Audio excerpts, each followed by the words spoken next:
And we're back in the studio like we never left. Welcome to the Confessions of a Not So Dangerous Mind podcast. I'd like to thank you all for spending some of your Saturday early afternoon here with me in New York. But once again, we're going to skip past all that promotional jazz and get right to the guts of the episode.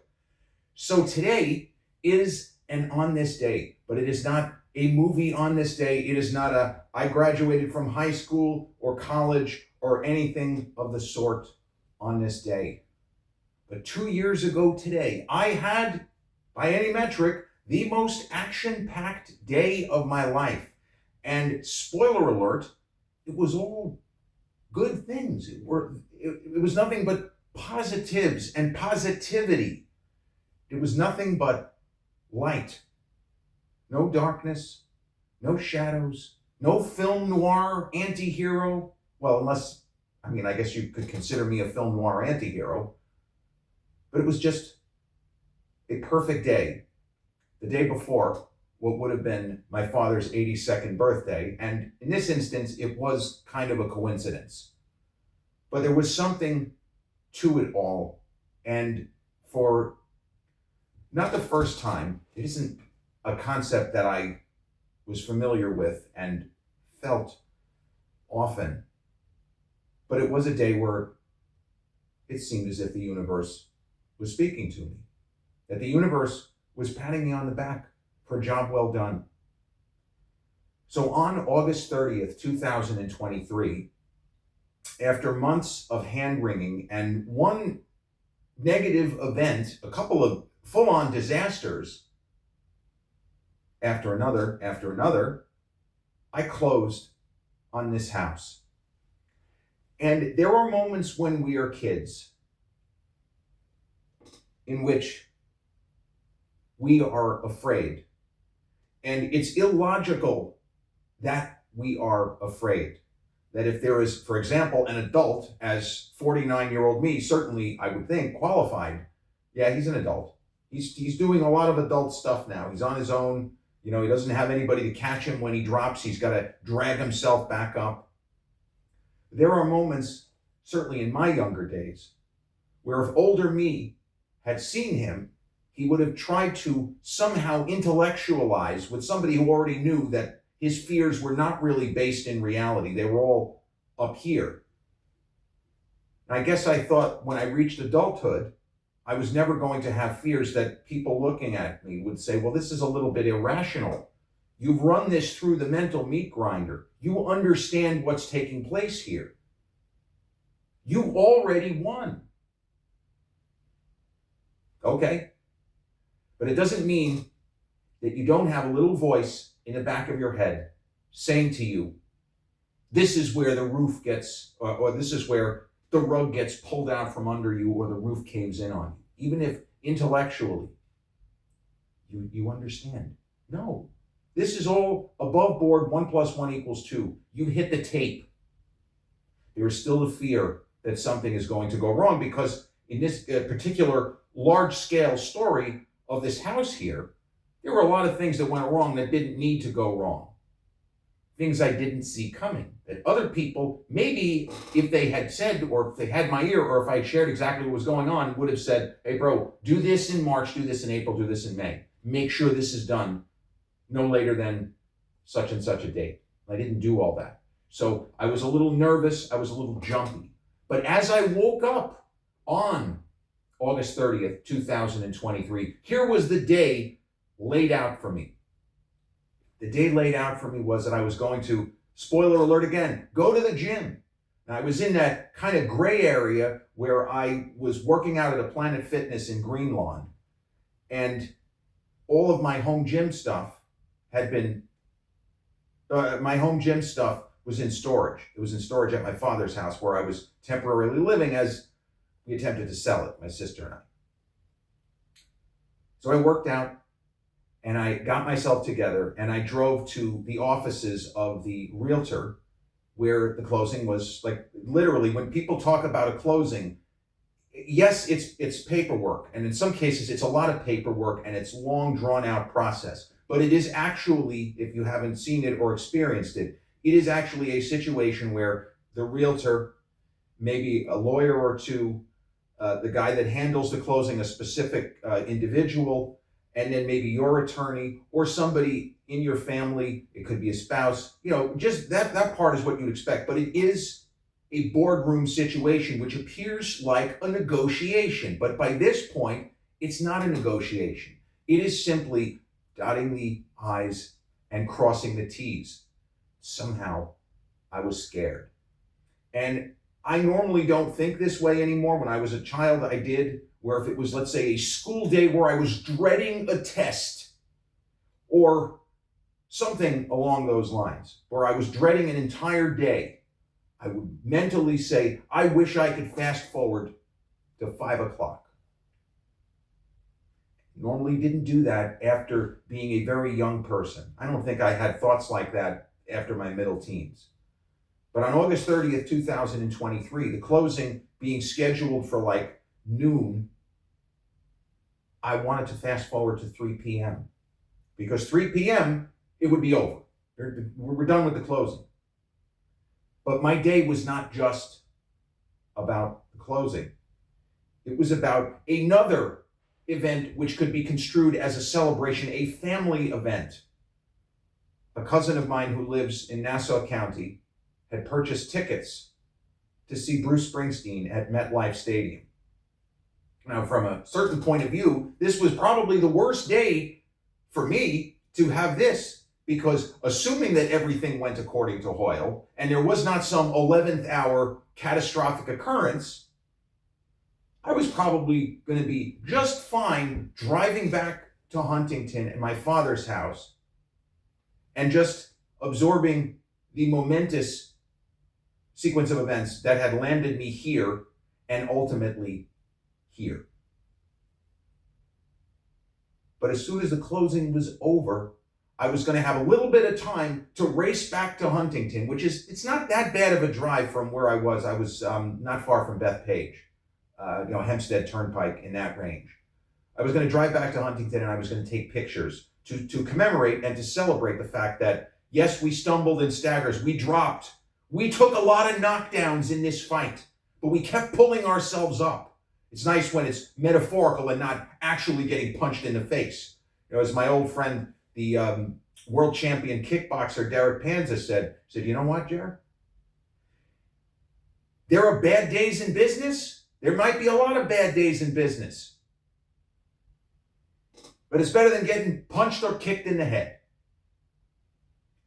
He's not wrong, and I'm fortunate that I was not in a business where I would get punched and kicked in the head.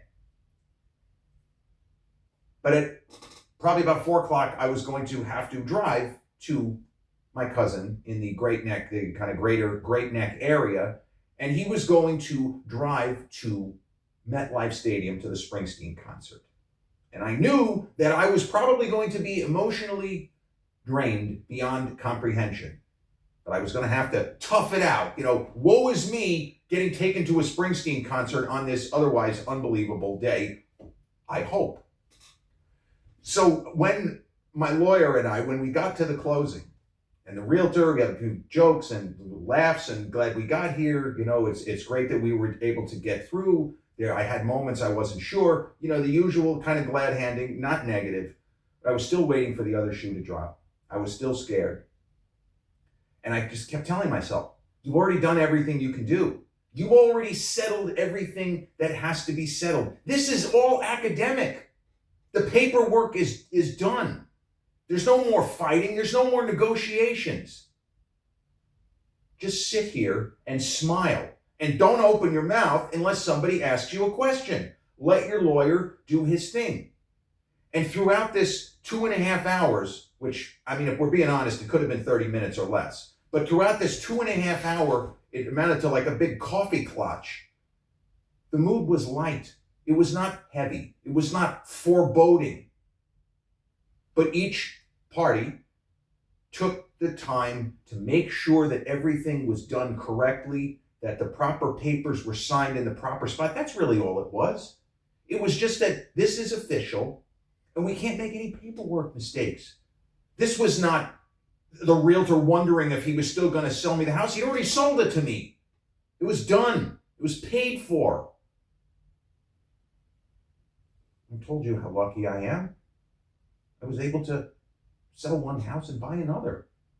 Not a house flip per se, but from one to the other. But still, I was scared until the realtor produced a little plastic baggie, which to somebody who is not in the process of getting a home or buying a house, because I had certainly never seen this before, you wouldn't have immediately known, well, what's that over there? I wonder what he's holding over there. He just put something on the table. It looks like someone's lunch. Those are the keys. The garage door keys. The mailbox key. The gate pass thingamabob. I don't know what that's called. Doohickey, contraption. The gate pass, the thing you click the button. That's what that is. He's not bringing that out so that he can go home with it, right? He's bringing that out to hand over to you when this is over. And things went off without a hitch. Everything was taken care of. In fact, my attorney was even more impressive than I was expecting. And the realtor kind of was lucky that it didn't get more contentious, because you got the idea. He thought my attorney was some sort of a genius. He says, I'm glad that this didn't get ugly. It didn't have to, and it didn't. So I guess sometime around 2:00, and I was calculating, am I going to have time to rest at all? Maybe I should just turn around and drive to Great Neck now. No, that I was not going to do. I needed to have a few minutes. I needed to have a decompression, a debriefing, if it's Mission Impossible. But I needed something. I had to do something other than move right into the rest of my very, very long, but very, very good day. So when we were all done with the paperwork, and you get told, all right, we'll have the title to the house to you as soon as possible. We're going to mail it to your new address, whatever the conversation was, all good stuff. And the handshakes and the pats on the back and this is really great, the attorney. It just felt like I had accomplished something when I really hadn't. This closing should have taken place in June. It was because of all of the snafus, all of the not even errors. There were errors of omission, but the single worst thing that happened was that there was a buyer who committed, and he decommitted at the worst possible time. And that's what specifically, because I could say, well, I should have put my father's house on the market earlier. That's true. I should have been more prepared to ask other questions to see what was my level of risk. That's also true. But there is a version of this story. If we reboot the Matrix, and a gentleman who, he committed, it was a handshake agreement. We were going to do the walkthrough the following day. We were still in May. I'm talking about now 3 months later. If this guy does not decommit, if he does not, he's a red shirt. No, he was a guy who said, I want this house. Here's the price. We agree. Walkthrough is tomorrow. The alternate version of the Matrix is that this guy goes through with it, signs the papers, and sometime in late June, we have the day that I'm having on August 30th, 2023. But because he dropped out, it became a mad scramble. And it was the mad scramble that had me so nervous and so on edge. So when all of that stuff was done, and I held it together, the smile never left my face, with all the glad handing and the handshakes, and the attorney said, Jerry, you gotta schmear this guy. You gotta give him like $1,500 for being here today, the title closer. So I like the fact that he threw out a Yiddish phrase, you gotta schmear him. That's another way of saying you gotta pay him. You can't just say, you gotta pay him $1,500, you gotta schmear him. Because it's just, I don't know, I guess it's something that we do. So when all of the goodbyes and all of the congratulations and all of you got yourself a really nice house in a nice community. When that was all done, I got in the car, and when I knew no one was watching, I was thinking about my dad and his dad. And it's one of the kind of strange ironies of my grandfather, Nathan Cohen. May he rest in peace. He made it to 96, as some of you know, if you've seen certain episodes of the podcast or listened to, I should say. Nathan Cohen passed in 2010. As successful as he was, come from nothing and made a pretty wonderful life for himself and the people who got here after him, including myself. He never actually owned a house. He was not technically ever a homeowner. he had an apartment, then he had another apartment, and then he purchased a condo. Now, technically, this could be construed as a condo. It's a condo type community, but this is a house. And it's all semantics. But my grandfather never owned an actual home that when we think of a house, white picket fence, he never did that. Because by the time he purchased something and was not just somebody, not that there's anything wrong with renting, but by the time he purchased a home, he was really retired. He made his first, real estate purchase when he was leaving the bowling alley business to move to Florida. My dad was the first in the family to buy a home when he bought the house in Massapequa with my mother, 2 blocks directly south from the All-American Hamburger Stand, for those of you who are familiar with the layout of Long Island, particularly the South Shore. So this felt like I had done something. I had, for real, stared disaster in the face and pushed it back. I had not lost. I was losing, and then I somehow turned a corner, pushed back, stared into the face of disaster, stared into the abyss, and I managed to figure out a way to get it done. I thought it was going to be a knockdown, drag out affair because, well, I'm not giving up. I'm not taking a buyout. That's bullshit. I'm in this for the long haul. You want a court fight? In immortal words of Will Patton in the terrible movie The Postman with Costner, you want a war? We'll give you a war. But it wasn't that. It was just another negotiation.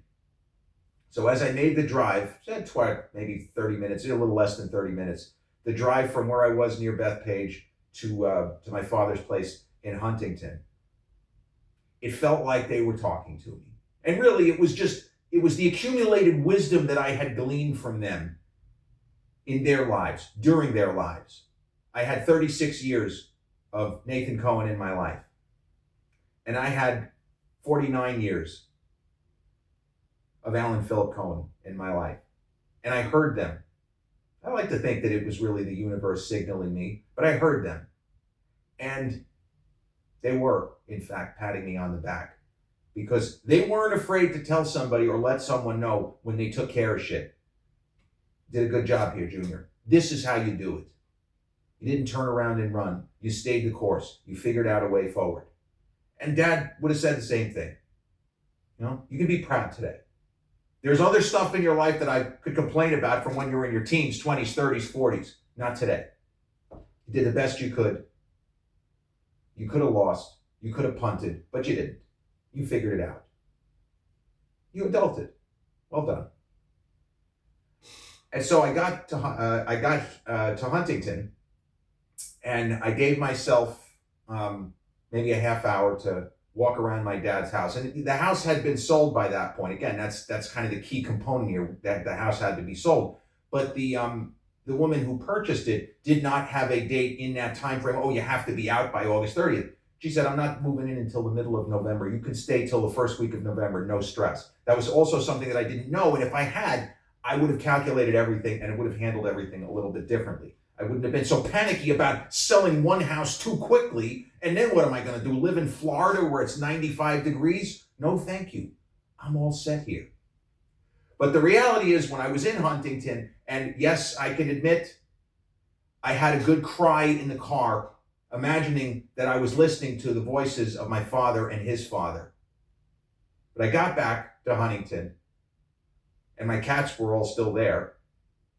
And I just wanted to stay there. I wanted to call my cousin or take the easy way out. Rob Tepper, there's no easy way out. There's no shortcut home. Well, I didn't want to go anywhere. The easy way out would have been, I'm not up to going. No. I have done that kind of thing. I have turned and run too many times. I'm already exhausted from the stress of the closing, even though everything went according to Hoyle.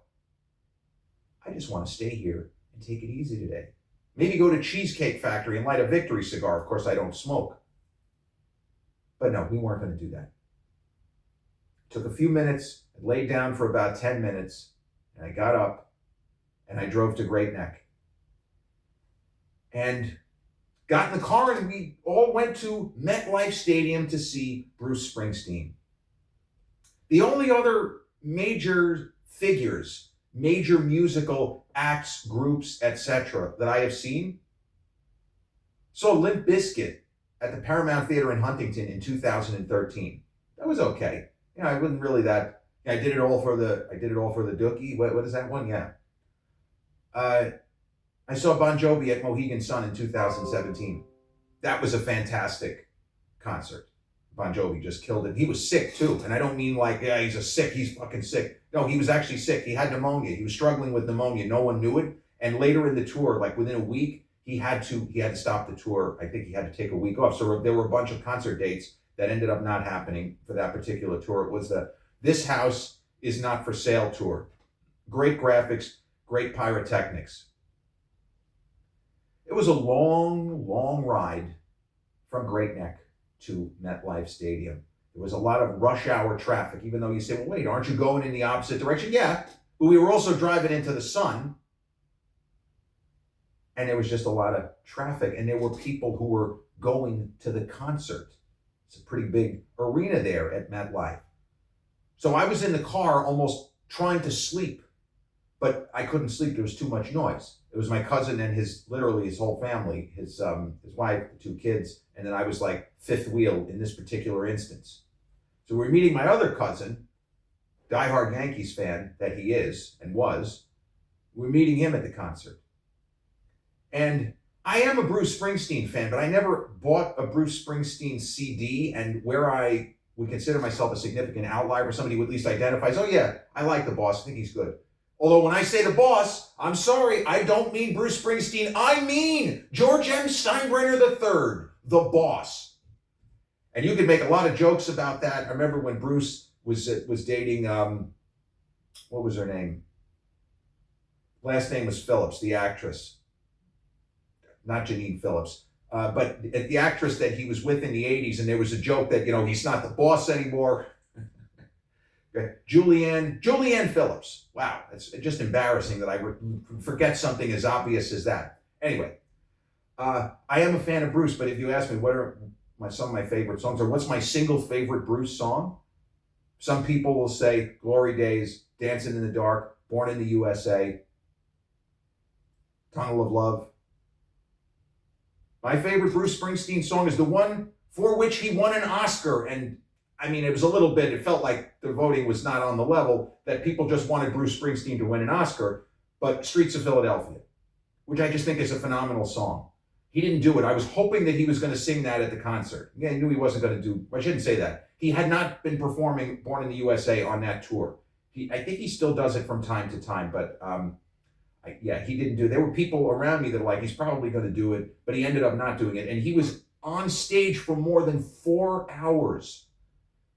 You talk about, and Paul McCartney it has certainly been discussed, the energy of Paul McCartney, to a lesser extent Elton John, because Elton John has done really long concerts, but he doesn't usually get up with the microphone. It's the fact that Bruce was active. He was running around on stage. He was showing off his abs. The guy's in pretty good shape. He's pretty diesel for an older gentleman who is not a fitness person. He's a singer. He's a musician. So Bruce did his thing, and I had not exactly the healthiest meal that I could have. I couldn't find anything at the various snack bars. This is not like Yankee Stadium where you could get, if you're willing to pay through the nose and up the keister, you could get some real, in the immortal words of Samuel Jackson in Pulp Fiction, you can get yourself some real gourmet shit at Yankee Stadium. But here at MetLife, the best that I could do was 3 foot-long chili dogs with melted cheddar cheese.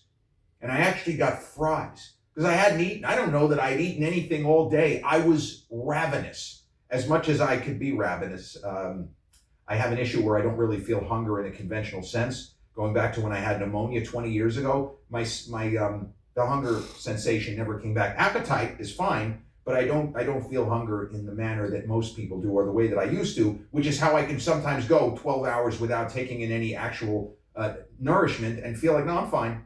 You hungry? Nah, I feel like I just ate. I hadn't eaten in 15 hours. I feel like I just ate. So I get the chili dogs, and I'm downing them slowly. I'm savoring the moment. I'm savoring the day. Speaking of pyrotechnics, there's a light show in various songs and the huge screens. But by about 9 o'clock, the needle was on E. I'd had enough. This is something that my grandfather, something he said that he was just sort of in passing at my sister's bat mitzvah, because he was the oldest person in the room. He had to do all the stuff. He did all the prayers. He danced, and he did the motzi and the blessing for the wine. He was doing all kinds of stuff, and he just had open heart surgery a couple of weeks ago, and finally he goes back to his seat, and the microphone, the guy who was filming my sister's bat mitzvah, well, this was not the actual ceremony, this was the celebration. It was a hot mic moment, right? You see this in politics. Dick Cheney, 20-some years ago, George W. Bush points out a certain reporter, was like, yeah, major asshole over there. You know, a hot mic moment for my grandfather. He really shouldn't have even been at this bat mitzvah. He looked okay, but he was probably fucking exhausted.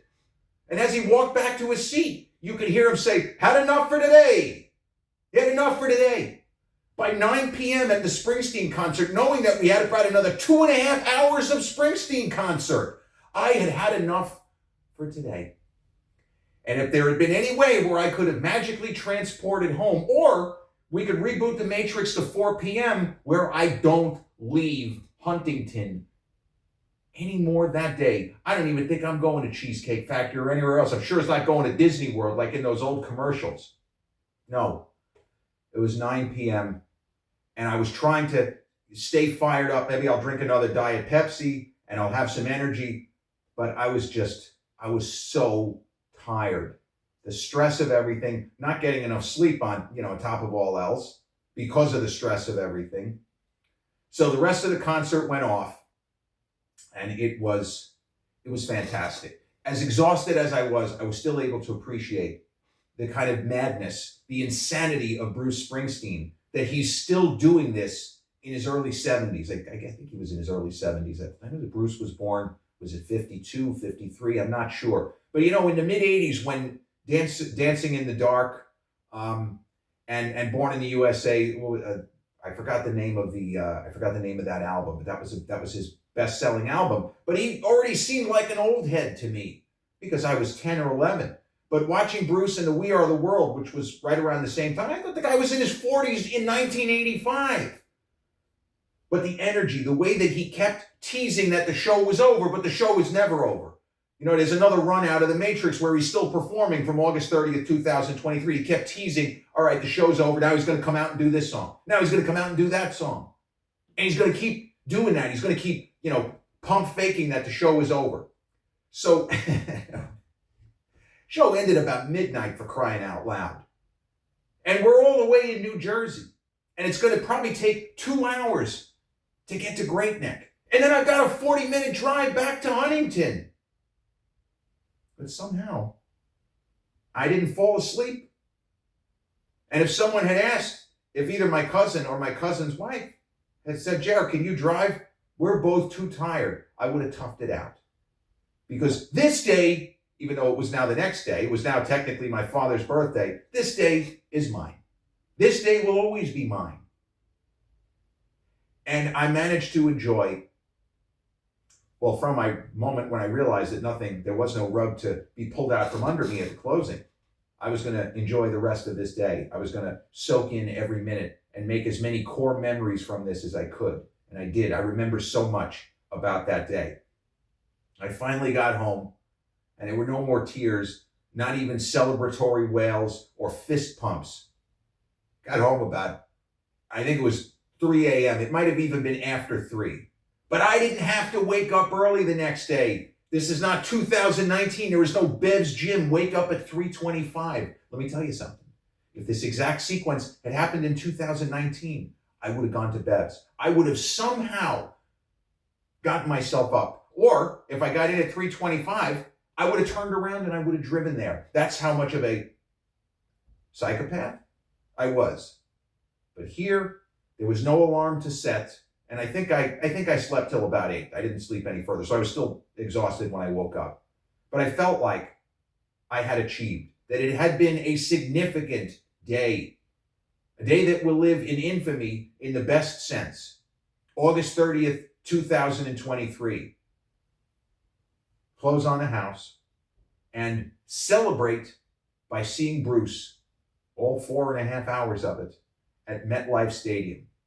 I woke up at 5 a.m. that morning. I went to sleep after 3 a.m., but it was the best 24-hour stretch that I could have possibly imagined. All those fears, all of the frustration, all of the sense of letting down the two people who meant the most to me, my father and his father. I didn't. It worked out. We had survived and achieved on this day, 2023. This has been episode 601 of the Confessions of a Not So Dangerous Mind podcast. I'd like to thank you all so much for spending some of your Saturday early evening here with me in New York. If you check out this episode on the YouTube channel, haven't done so already, please click like, subscribe, comment, share, turn on those notifications. Or if you catch this episode on the audio platforms such as Podbean, Spotify, iTunes, or the others in which we're hosted, same general rule applies. Click like, subscribe, share, and turn on those notifications. I'll be back with a new episode real. Till then,